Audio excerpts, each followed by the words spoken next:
Hi, my name's Barbara Sullivan. I curated this show called Does It Match the Couch? And the impetus for the show was to pair some of my large fresco furniture pieces with other people's work.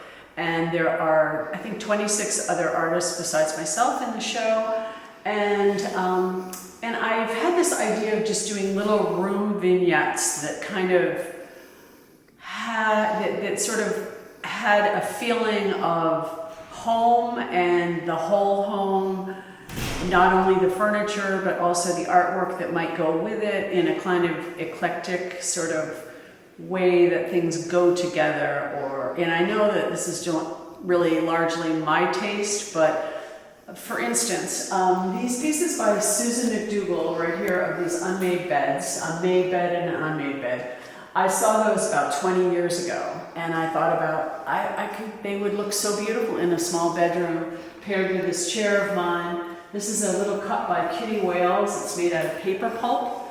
And then I just thought this painting by Valerie Mendelssohn was just very romantic. And there's, of course, something very romantic about a bedroom. And so I wanted to evoke a certain feeling that you have when you go. I mean, there are still rooms that I remember that I went into as a kid in friends, neighbors' houses and stuff, that I just felt like, this is really like more than homey. It's aesthetic and it makes me feel good.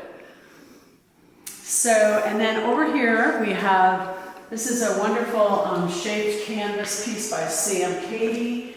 And I just thought about this little camp chair that's kind of something that you might see outside of a trailer. And then Tom Jessen has these, I call them kind of widgets, but they're like, this is just a pan, but it's the way he's painted them with these bright enamels that just remind me of a trailer mode of some sort. And these two rugs right here are done by Susie Brandt, who had taught fiber arts for years at MICA in Baltimore. And she's recently a neighbor and has moved here, and she's a wonderful person.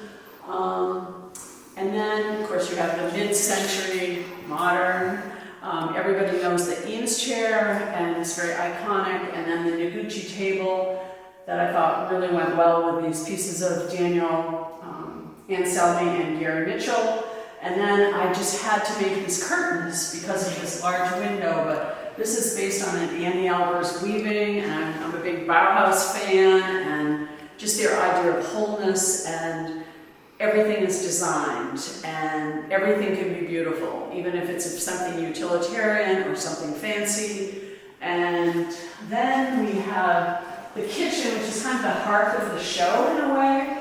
I mean, there are things like little pot holders by Maya Stein, and these wonderful plate collages. And when I was a kid, we had this Grandma Moses fabric, so I decided to make this Grandma Moses syruping vignette of all of her little pieces that were part of the, I just excerpted parts of the fabric and then redid them.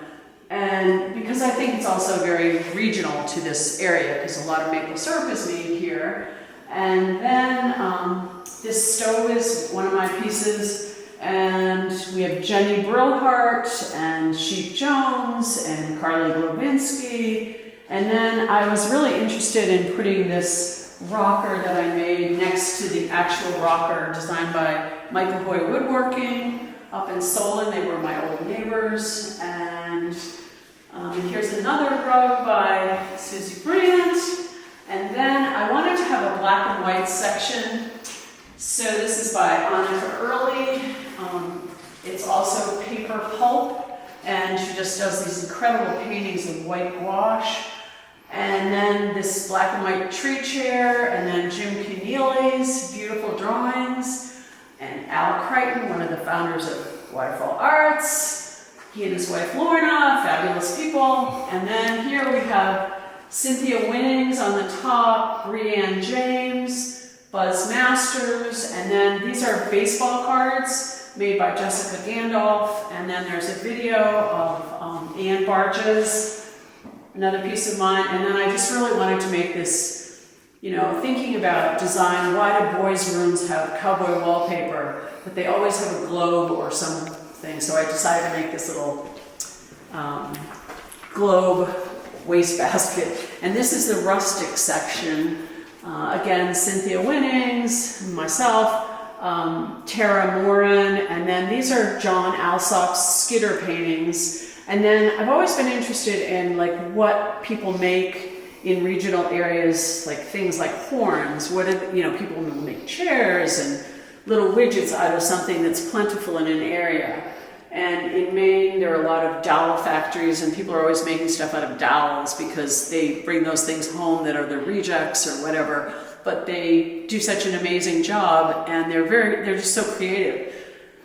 And then the last little section right here is this chair was inspired by a Target napkin, and I just thought it really looked wonderful with Carlo Meeks's paintings. They're very architectural and have to do with phases of the moon. And basically, I think these things really do complement each other, and they also, raise the questions of like, where do we get our taste? Is it from families of origin? Is it because of something we learn? Is it class? Is it dictated by the marketplace? I'm not sure, but those are all questions that I have. But I am interested in creating homes that are really both aesthetic and comfortable and utilitarian. So that's it. That's my little nutshell.